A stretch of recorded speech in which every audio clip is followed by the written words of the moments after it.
Hello, hello everyone. May adlaw kanyong tanan ng atong recipe karon kay magtorta kog talong. So una na kong gibuhat di ano, gisugba na ko ang talong gamit ra ang stove. Kay kapoy na kay haling-haling kini laging tapulan kay ang first son.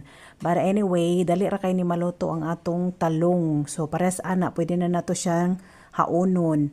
And then luto na gid siya no. So ato na ni siyang panitan. O di ba humot kaayo ang talong kung iagi gijag sugba. So dili ni nako siya hotdon og torta. Ibilin ko ning duha para sa ensilada.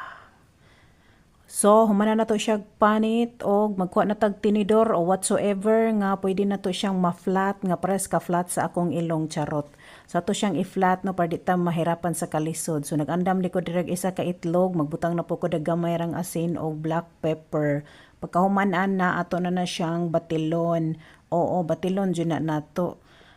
And then, ato na siyang ibo-bo sa ato ang talong. Og diring dapita, nagpainit na pud ko og mantika, og ato na siyang ibutang.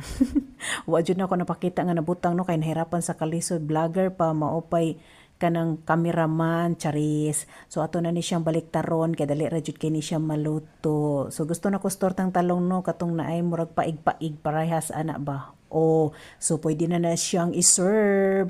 Luto na ang atuang tortang talong. Kagwapa sa pagkaluto. O ang atong ensaladang talong. So perfect na perfect. So ano pang hinihintay? Tara, mga ona ta. Salamat sa pagtanaw.